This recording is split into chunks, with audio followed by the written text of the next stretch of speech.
welcome to the Artist Development 101 series. So, you're here because you probably saw something in this video that you might have done or maybe that you don't want to do, and that's making a mistake in choosing a recording studio. Now, it's not just applying to recording studios. You could be recording at home. You could be hiring a producer or somebody to actually come in and work with your music. You could be hiring a songwriter. You could be doing anything that you're bringing into your studio that's making your music better, but are you choosing correctly?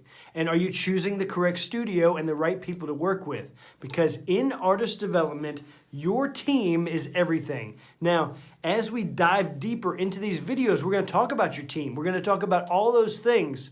But the first thing that you ever have to do, because you're releasing something, you're releasing from a studio and you have to give the best performance. So, the biggest mistake in choosing a studio is choosing a studio that's not challenging you. We are going to talk about the questions that you should be asking the studio owner, the engineer, the producer, whoever has their hands in your music.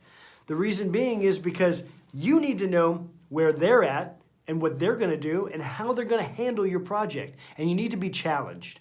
Now, I'm not saying that you need someone to treat you like garbage, but what I am saying is that you shouldn't go into a studio, walk out, and have your track sound like garbage. That's not what we're looking for. If you're trying to make it and trying to do music, why would you even invest time and money or anything into something that's not going to benefit you? All right? So I want you guys to really, really pay attention.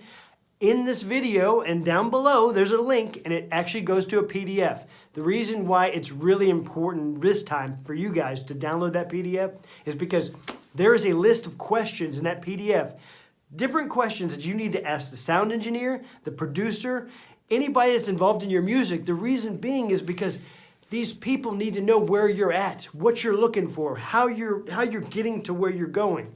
If they don't know where you're at, they can't help you. So you need to ask them questions so you know about whoever you're working with, because your team is everything.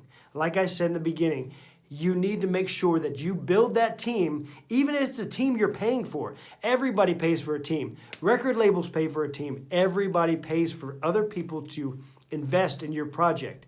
And that person that's investing in your project, they need to feel like they're actually doing something for you instead of just taking your money and pushing you out the door in a studio.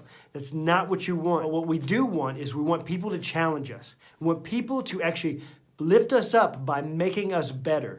And that's very important. And the questions and all the different things that and the information I'm gonna give you in that PDF, it's gonna help you find that studio. I'm gonna tell you a story. I had someone come to me one time and they called me and they said, "Hey, how much for 2 hours of studio time?" I said, two hours? He must want me to like mix something or master something or get something done really fast. I was like, oh, he must be almost done with this project. I said, standard rate. I gave him the rate. And then he goes, yeah, I'm gonna get the whole song done in 2 hours and then you can mix and master. And I was like, what? So what it tells me is this person has been going to studios.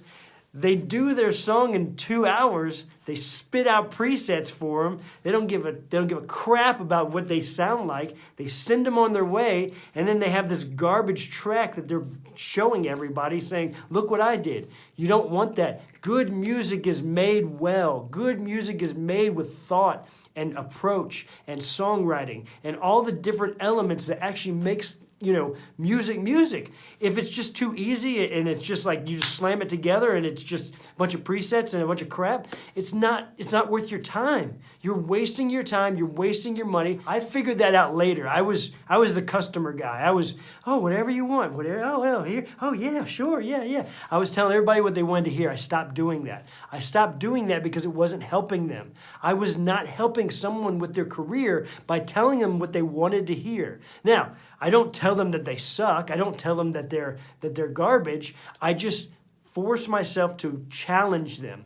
I want to make sure that they're challenged in the studio and they do it again. Try it this way. Try it again. This time do it like this. Little more presence. Little more attitude. I push a lot of different kind of vibe into what they're doing so that they challenge themselves. It's not just one take Willie, they go through, they're done. That's not how music's done. unless you're like super professional and have like 18 albums that are platinum already. Yes, you're One Take Willie, but right now you're watching this video because you're trying to get noticed. You're not One Take Willie. Spend the time on the music, all right? Challenge yourself with people in the studio that are going to, they're going to push down on you and make you do things that maybe you're not comfortable with. Maybe you're out of your element, but it doesn't matter. They're making you better. The experience is all for good, even if it seems like work. Good music is hard work, all right? And you have to know that. No matter what, you're doing music because you love it. If it's a hobby, keep it a hobby, and don't watch these videos because you're doing hobby music. It's great. We love you. We love you for your hobby stuff. That's great. You're doing your art. People are paying attention. That's cool. But if you're really trying to do music, you're really trying to succeed, you're trying to go up, then you need to make sure you are being challenged and you're treating it like work. Treating it like work and making a workflow is everything about this course, all right? The next thing that I say is going to be a little controversial. It's going to offend some people, but it needs to be said.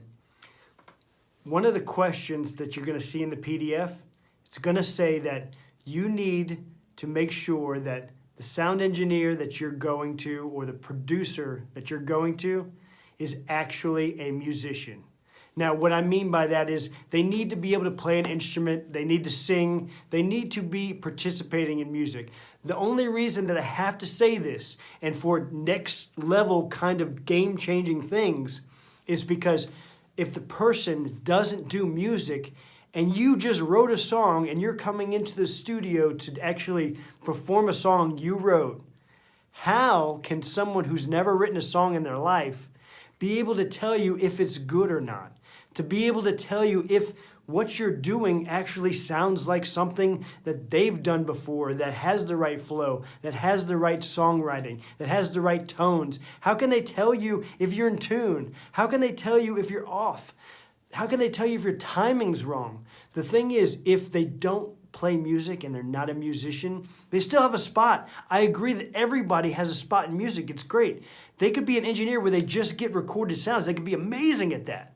But they can't help you with producing. The engineer cannot help you with producing if they're not a musician. Producers are musicians of some sort. I'm a musician as well. That's why I have the percussion behind me. I know what my mixes have in them.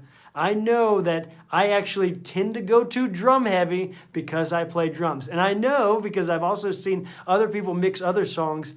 They mix guitar heavy or melody heavy because they're a guitar player, they're a keyboard player, and all of a sudden the drums are buried. People that are around you, they should be versed in an instrument of some sort so that they understand music theory. Music theory has a lot to do with the way we perceive music and how we take it in. If it doesn't sound right or it's off or it's weird, it never goes anywhere. If it doesn't sound nice to the ear, it's not going to be listened to. So find that team, find those people, and find those engineers, studio owners. Use the PDF. Use the PDF down below. It's got the questions that you need to ask, all right? Use it. Find those people that are actually going to make your music better, and find those people that are actually going to further your music career in 2019. And it could just be a small step up. It could be a giant step up.